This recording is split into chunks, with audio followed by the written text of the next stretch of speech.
வணக்கம் வாசகர்களே. கதையோடு கதைக்கலாம் வாங்க. நான் உங்கள் சுபாஷினி. காமெடி கலந்த காதல் கதைகள் கேட்கவும் ரசிக்கவும் சேனலை சப்ஸ்கிரைப் செய்யுங்க.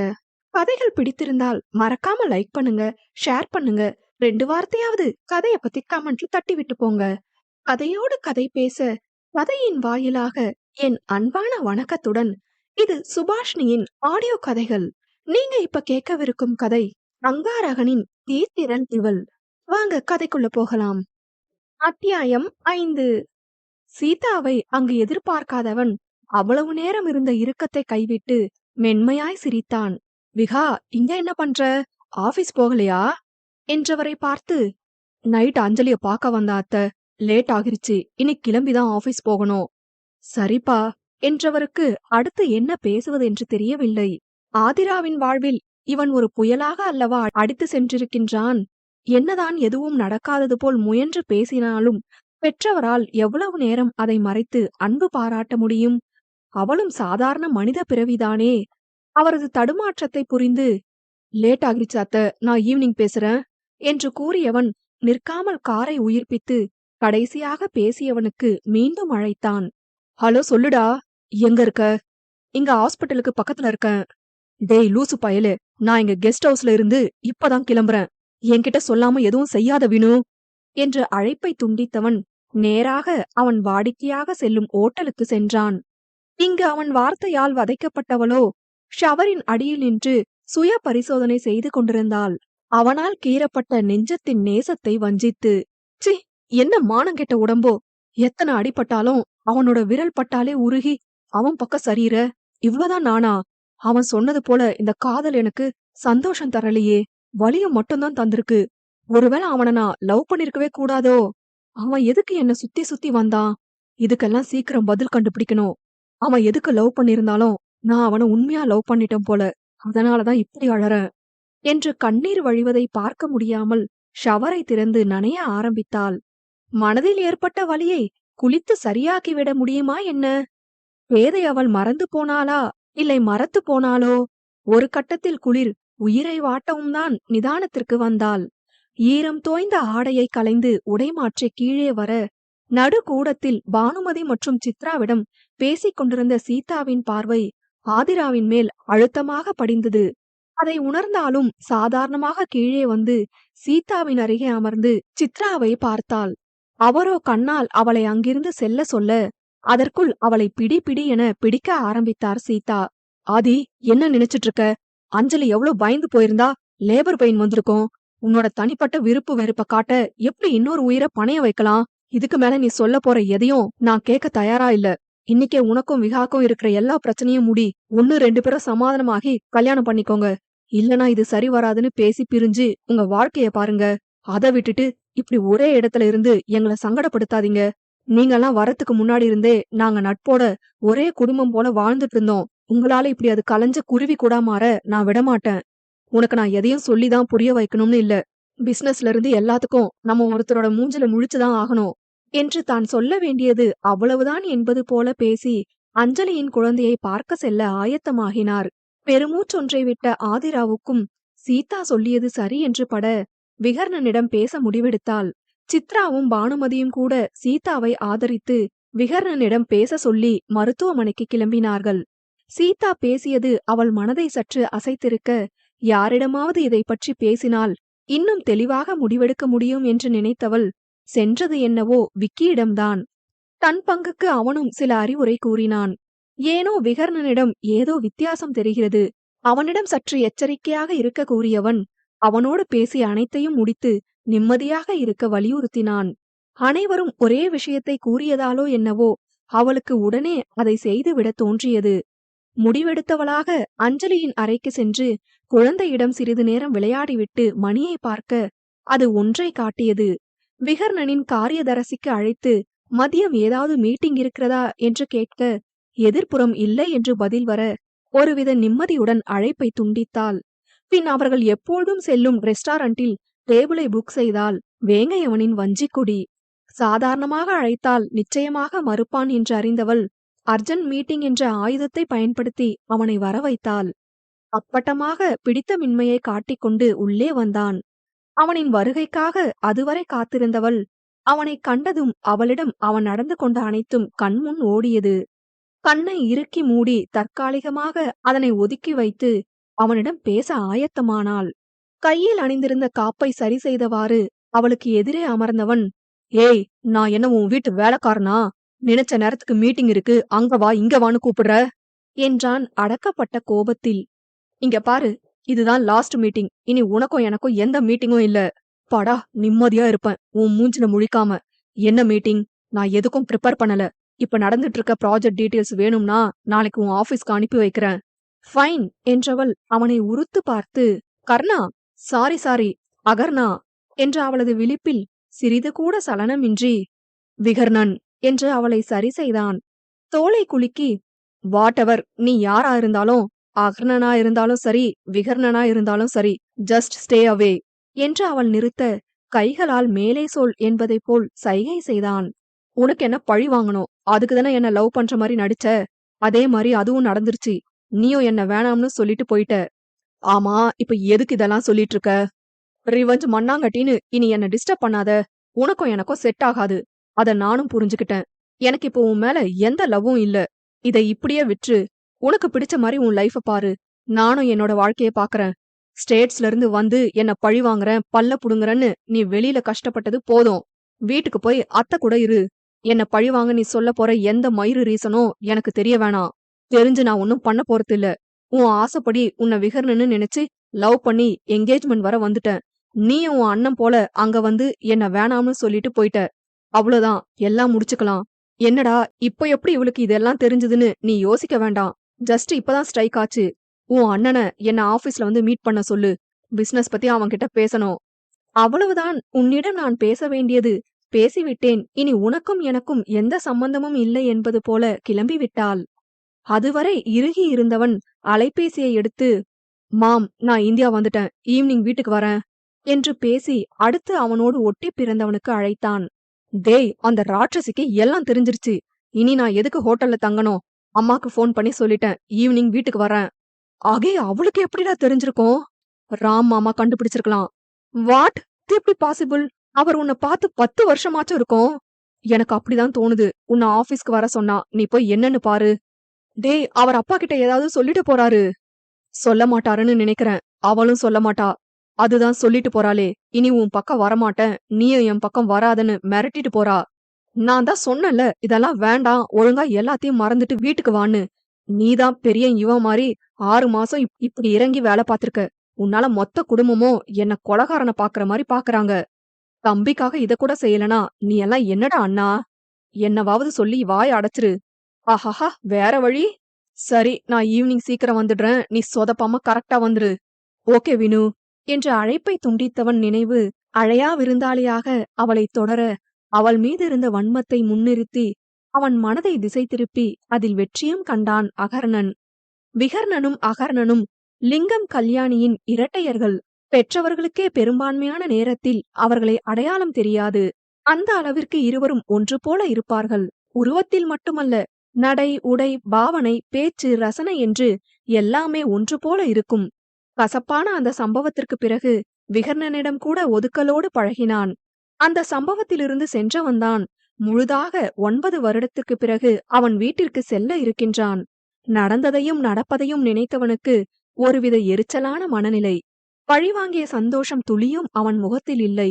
மாறாக ஒருவித அழுத்தமே தெரிந்தது. இனியாவது நிம்மதியாக குடும்பத்தினரோடு இருக்க வேண்டும் என்று நினைத்தவாறே அவனது பொருட்களை எடுக்க அவன் தங்கியிருந்த ஹோட்டலுக்கு சென்றான். அவனை விட்டு வந்தவளுக்கு இன்னும் மனம் ஆறவில்லை. அவளால் இப்படி ஒரு ஏமாற்றத்தை தாங்கிக் கொள்ளவே முடியவில்லை. நல்ல வேளை தந்தை சற்று முன் அழைக்கவில்லை என்றால் தான் ஏமாற்றப்பட்டதை அறிந்திருக்க மாட்டாள். அவள் மனம் அரை மணி நேரத்திற்கு முன் நடந்ததை அசை போட்டது.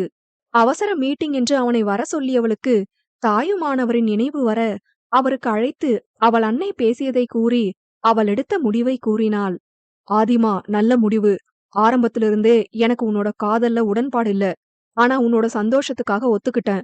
எனக்கு தெரியும் இந்த நிச்சயம் நடக்காதுன்னு. என்ன சொல்றீங்கப்பா என்று வெளிப்படையாக அதிர்வை காட்டினாள். ஆதிமா, ஐ நோ, நான் இப்ப சொல்ல போறது உனக்கு ஷாக்கா இருக்கும். பட் இனியும் நான் மறைக்க வேண்டிய அவசியம் இல்ல. நீ லவ் பண்ணது விகாவ இல்ல, அகர்ணன அகி இந்தியா வந்திருக்கான். வாட்? இது எப்படி உங்களுக்கு தெரியும்? உன் நிச்சயத்துக்கு முன்னாடி நாள் எனக்கு மெரிடியன்ல ஒரு பிசினஸ் மீட்டிங் போயிருந்தேன். அப்பதான் அகிய பார்த்தேன். அவன் என்ன பார்க்கல. யாரோடயோ போன்ல பேசிட்டு ரூமுக்கு போனான். அங்க விசாரிச்சதுல 6 மாசமா அவன் அங்க ஸ்டே பண்ணிருக்கிறதா சொன்னாங்க. அப்ப இருந்தே எனக்கு நெருடலா இருந்துச்சு. உண்மையா உன்னை லவ் பண்றேன்னு என்கிட்ட வந்து பேசுனது யாருன்னு எனக்கு சந்தேகம் வந்துச்சு. யாரா இருந்தாலும் அவங்க உன் மேல காமிச்ச லவ் பொய்யா தெரியல. அன்னைக்கு அவன் நிறுத்தலனா நானே ஏதாவது பண்ணிருப்பேன். உன் என்கேஜ்மெண்ட் அன்னைக்கு வீட்ல இருந்தது விஹா இல்ல, அது அகர்ணன். நீ அவன்கிட்ட என்ன பேசணுமோ பேசிட்டு ஆபீஸ் வா. அவனுக்கு உன் மேல ஏதோ ஒரு வெஞ்சன்ஸ் இருக்கு. அத அன்னைக்கு அவன் கண்ல பார்த்தேன். நானே இன்னைக்கு உன்கிட்ட அகர்ணன் பத்தி பேச நினைச்சேன். கைமீறி போன விஷயம்தான் இது. ஆனா இன்னும் லேட் ஆகல. இத நீ சரி செய்ய உனக்கு இப்ப கூட வாய்ப்பு இருக்கு. இத புரிஞ்சுக்கிட்டு சரியா முடிவு பண்ண ஆதிமா. நீங்க இத முன்னாடியே சொல்லியிருந்தா இந்த அளவுக்கு நான் போக விட்டுருக்க மாட்டேன். எனக்கே இது ஒரு ட்ராப்னு கன்ஃபார்மா தெரியாதேடா என்றார் உடைந்த குரலில். சரிப்பா, நான் பாத்துக்கிறேன். நீங்க ஃபீல் பண்ண வேண்டாம். அவரிடம் பேசியவளுக்கு மனம் ஒரு நிலையில் இல்லாது போக விகர்ணனின் அலுவலக எண்ணுக்கு அழைத்தாள். அதை எடுத்த அவனது காரியதரசி, மீட்டிங் ஷெட்யூல் பண்ணிட்ட மேம் என்று இலவச இணைப்பாக செய்தியை கூற, சரி என்று வைத்தவள் நேரிலேயே பேச முடிவு செய்து அவனிடம் பேசிவிட்டாள். இருந்தும் மனம் ஆறாமல் தகித்தது கர்ணனின் தீராவிற்கு. ஒன்றை யோசிக்க மறந்து போனாள். இத்தனை நாள் அல்லாது இன்று அவள் தந்தை கூறியதின் பின்கதை. அவள் மீது அவன் கொண்ட வஞ்சத்தின் நோக்கத்தை தெரிந்திருந்தால் அதை சரி செய்ய நினைத்திருப்பாளோ என்னவோ. 10 வயதில் நடந்த சம்பவம் அவனை இந்த அளவு பாதித்திருக்கும் என்று அவள் கனவில் கூட யோசித்திருக்க மாட்டாள். காலம் கனிந்தால் மாற்றம் உண்டாகும் என்ற சொல் அகர்ணனிடம் பொய்த்து போயிருந்தது. காலம் போக போக கோபம் இப்படி கோரமாக ஒரு பெண்ணின் மனதை சுக்குநூலாக உடைத்து ஒட்ட வைக்க முடியாத நிலைக்கு தள்ளிவிட்டது. அமைதியாக சென்றவள் தீக்குள் தகித்துக் கொண்டிருக்கிறாள் என்பதை உணராது அவனது வாழ்வை புதிதாக வாழ திட்டமிட்டுக் கொண்டிருக்கிறான் அங்காரகனின் மறுபதிப்பான அகர்ணன். அத்தியாயம் 6. காரில் ஏறியவளுக்கு மனம் ஒரு விதமாக அழுத்தியது. வரையறுக்க முடியாத ஒரு அழுத்தம் அவளுள் பரவுவதை அவளால் நன்றாக உணர முடிந்தது. அவன் காதலித்தது போல் நடித்ததோ அவளை காயப்படுத்தியதோ கூட இப்பொழுது அவளுக்கு பெரிதாக தெரியவில்லை. யாரை காதலிக்கிறோம் என்ற உணர்வை கூட தனக்கு தெரியப்படுத்தாமல் அவன் ஆடிய இந்த நாடகம்தான் அவளை வெகுவாக பாதித்தது. அவன்தான் அகர்ணன் என்று சொல்லி கூட காதலிப்பதாக கூறி அவளை ஏமாற்றியிருக்கலாம் என்று அவள் மனம் அடித்து கொண்டது. மீண்டும் மீண்டும் அவள் தந்தை கூறியதை நினைவுபடுத்தி பார்த்தவளுக்கு அவர் சொன்ன, அவன் கண்ணுல உனக்கான காதல்ல எந்த பொய்யும் தெரியல, தனக்கும் அவன் காட்டிய காதலில் பொய்மை தெரியவில்லையே, நிஜத்தில் தன்மேல் காதல் என்று வந்து நின்றது யாரென்று தெரியாமல் குழம்பி போனாள். அப்படி அவனோடு கழித்த ஒரு நாளின் நினைவு அவள் அழைக்காமல் அவள் நினைவிற்கு வந்தது. முக்கியமான மீட்டிங் ஒன்றில் இருந்தவளுக்கு அவனிடமிருந்து குறுஞ்செய்தி வந்தது. முடித்துவிட்டு பார்க்கலாம் என்று அவள் நினைக்க அடுத்தடுத்த செய்திகள் பின்னோடு வர மனதில் அவனை அர்ச்சித்து எடுத்து பார்த்தாள். வழக்கம் போல் அவளுக்கு பிடித்தமான அந்த கேஃபேவில் டேபிள் புக் செய்துவிட்டு அதற்கான உறுதி செய்தியை அவளுக்கு அனுப்பியிருந்தான். ஓகே, வில் பி அட் 2 என்று பதில் அனுப்பிவிட்டு அவனிடம் இருந்த கவனத்தை மீட்டிங்கிற்கு திருப்பினாள். சரியாக அவள் சொன்னது போல அந்த மீட்டிங் முடிந்ததும் அவளது காரை அந்த கேஃபேவுக்கு விட்டாள். அவளுக்கு முன் அவன் வந்திருப்பதன் அறிகுறியாக அங்கே அவனது வண்டி நின்று கொண்டிருந்தது. அவள் உள்ளே நுழைந்த நேரம், ஹே தீரா, இங்க என்று அவளுக்கு கை காட்டி அவனிடம் அழைத்தான். கர்ணன், என்னது இது? இன்னைக்கு நான் பிஸின்னு தெரியும் தானே, அப்புறம் ஏன்? என்ன பண்றது, நீ பிசினஸ் பின்னாடி ஓடுற, நான் ஓன் பின்னாடி ஓடுறேன். என்னால உன்னை பார்க்காம இருக்க முடியல. 1 வீக் ஆச்சு என்கிட்ட நீ பேசி என்றவன் கண்களில் அப்படி ஒரு மயக்கம் அவள் மீது. யார் பார்க்கிறார்கள் என்று கருத்தில் கொள்ளாமல் அவள் விரல்களை பிடித்தவன் அவனது தவிப்பை அவளுக்கு கடத்தும் விதமாக அழுத்தமாக ஒரு முத்தத்தை பதித்தான். அதில் அவளது மேனி சிலிர்க்க அவனிடமிருந்து அவள் கையை பிரித்து வேறு பக்கம் திரும்பிக் கொண்டாள். எனக்கு நீ வேணும் தீரா, மொத்தமா என்று காதலுடன் கேட்டான். அதை நினைத்தவளுக்கு அப்போது தவறாக தெரியாத வார்த்தை பெரும் பிழையாக தெரிந்தது இன்று. அதன்பின் அவனோடு காதலில் திளைத்த அந்த நாளை நினைத்து பார்க்க அவளுக்கு கசந்தது. அவனிடம் உருகி நின்ற நிமிடத்தை நினைக்க நினைக்க அவளுக்கு அத்தனை எரிச்சல் ஏற்பட்டது. வெளியே இது தெரிந்தால் அது அவளுக்கு எவ்வளவு பெரிய அவமானம் என்று உள்ளுக்குள் துடித்தாள். தைரியமானவள்தான், சற்று அழுத்தமுடையவள்தான். ஆனால் அவளும் ரத்தமும் சதையும் கொண்ட பெண்தானே. சராசரி பெண்ணின் ஏக்கம் ஆசை என்று அவளுக்கும் எல்லாம் இருக்கும் தானே. இவ்வளவு தூரம் இறங்கி திட்டம் தீட்டி அவளை வலிக்க வைக்க என்ன காரணம் என்று அவள் மனம் யோசிக்க ஆரம்பித்தது. புதையல் வெட்ட பூதம் கிளம்பியதாக, இதைவிட ஏதாவது பெரியதாக அவளை வலிக்க செய்துவிட்டால் என்ன செய்வது என்று அரை மனதோடு இப்படியே விட முடிவெடுத்து விட்டாள். இருப்பினும் மனம் தெளிவடையாமல் ஒரு மாதிரி அவளை அலைக்கழிக்க தாய்மடி தேடி சென்றாள் ஆதிரா. அதே வேளை இதற்கெல்லாம் காரணமானவனோ தாயகம் திரும்பிய 6 மாதத்தில் முதலாக வீட்டிற்கு செல்ல உடைமைகளை அடுக்கி வைத்துக் கொண்டிருந்தான். நிச்சயதார்த்தத்தை கூட பெரும்பாடுபட்டு வீட்டில் இல்லாமல் அவர்களது பரம்பரை வீட்டில் வைக்க சொல்லி போராடி அதில் வெற்றியும் கண்டான். அவன் நினைத்தது போல எல்லாம் நடைபெற, அவன் எதிர்பாராத விஷயம் பாதியிலேயே ஆதிராவிற்கு உண்மை தெரிந்ததுதான். ஆனால் அதை நினைத்து சற்றும் வருந்தாது, எதுவாக இருந்தாலும் பார்த்து கொள்ளலாம் என்று அவனது இல்லத்திற்கு கிளம்பிவிட்டான். முழுதாக 9 வருடத்திற்கு பிறகு அவனது இருப்பிடத்திற்கு செல்கின்றான். ஆதிராவை ஏமாற்றிய மகிழ்ச்சி ஒருபுறம் இருந்தாலும், அடுத்து தன் வாழ்க்கையை எப்படி மீண்டும் புதிதாக கட்டமைப்பது என்று ஒரு சின்ன கலக்கம் அவன் மனதில் இருக்கத்தான் செய்தது. அனைவரும் அவனை மறந்து அவரவர் வாழ்க்கையை அடுத்த கட்டத்திற்கு கொண்டு சென்றுள்ளார்கள். அதை பற்றி கேட்கும்போது ஒருவித ஏக்கம் அவனை சூழ்ந்திருந்தது. அதையெல்லாம் நினைக்க நினைக்க இத்தனை ஆண்டுகள் எதையும் அனுபவிக்காமல் வெறுமையாக வாழ்ந்ததை நினைத்து அவள் மீதுதான் கோபம் வந்தது. அவளை ஏதோ ஒரு விதத்தில் காயப்படுத்தி அவனைப் போல தனிமையாக்க வேண்டும் என்ற நோக்கத்தில்தான் இப்படி ஒரு விஷயத்தை இறங்கி செய்திருக்கிறான். முதலில் அவனது திட்டத்திற்கு விகர்ணன் ஆதரிக்கவில்லை. பேசி பேசிதான் அவனை தன் வழிக்கு கொண்டு வந்தான் அகர்ணன். ஆதிராவின் மீது விகர்ணனுக்கும் கோபம் இருந்தாலும் அவளை இப்படி ஏமாற்றுவதில் அவனுக்கு துளியும் இஷ்டமில்லை. ஆனால் இப்படியாவது அவள் மீதிருக்கும் வன்மத்தை தீர்த்து பழைய அகர்ணனாக மாறினால் போதும் என்ற எண்ணத்தில்தான் அகர்ணனுக்கு உதவினான். கண்டதை யோசித்து நேரத்தை வீணடிக்காமல் அனைத்தையும் எடுத்து வைத்தவன் விகர்ணனுக்கு அழைத்தான். சொல்லுடா, கிளம்பிட்டியா? ஆமா வினு, உன் காரை இங்கே நிறுத்திட்டு கேப்ல வீட்டுக்கு போறேன். டிரைவர் விட்டு எடுத்துக்கோ. நானே சொல்லணும்னு இருந்தேன். ஏற்கனவே அப்பா நீ எப்ப வந்த, நீ சொல்லிதான் இப்படி பண்ணிட்டு இருக்கானோன்னு கேள்வி மேல கேள்வி கேட்டு என்ன ஒரு வழி பண்ணிட்டாரு. நீ என்ன சொல்லி வச்ச? கொஞ்ச நேரத்துக்கு முன்னாடிதான் எனக்கே கால் பண்ணேன்னு சொல்லி சமாளிச்சிருக்கேன். விக்கி கால் பண்ணான். என்னவா அவனுக்கு? அவனுக்கும் நம்ம மேல டவுட் வந்துருச்சு. ஹாஸ்பிட்டல் வரைக்கும் வர சொல்லிருக்கான். நீ வீட்டுக்கு போ, நான் போய் அஞ்சலிய பாத்துட்டு வீட்டுக்கு வரேன். ஆழ்ந்த மூச்சை விட்டவன் தேங்க்ஸ்டா என்று அவன் அடுத்து பேசுவதற்கு முன் அழைப்பை துண்டித்திருந்தான். அவனை மனதில் வசைபாடிய விகர்ணன் ஆதிராவின் அலுவலகத்திற்கு விரைந்தான். பெட்டிகளை அடுக்கி முடித்ததும் அலைபேசியில் காரை புக் செய்து அதன் வருகைக்காக காத்திருந்தான். அது வந்துவிட அடுத்த அரை மணி நேரத்தில் அவன் வீட்டிற்கு சென்றிருந்தான். காரின் ஒலியை கேட்டதுமே வாசலுக்கு ஓடி வந்திருந்தார் கல்யாணி. கிட்டத்தட்ட 9 வருடங்களுக்கு பின் இங்கே வந்திருக்கிறான். அவனின் தோற்றம் தற்போதைய விகர்ணனின் தோற்றத்தை ஒத்திருக்க அவனை குழப்பமாக பார்த்தார். அவனும் அவரை பார்த்தான். அவரது எண்ணம் போகும் திசை சரி என்பதை அவருக்கு உணர்த்தும் விதமாக அழுத்தமாக பார்த்தான். கல்யாணியின் உள்ளம் சத்தமின்றி உள்ளே நொறுங்க ஆரம்பித்தது. எத்தனை மென்மையானவன் அகர்ணன்! அவனா இது என்று 20 வயது அகர்ணனோடு ஒப்பிட்டு பார்த்து கலங்கி நின்றார்.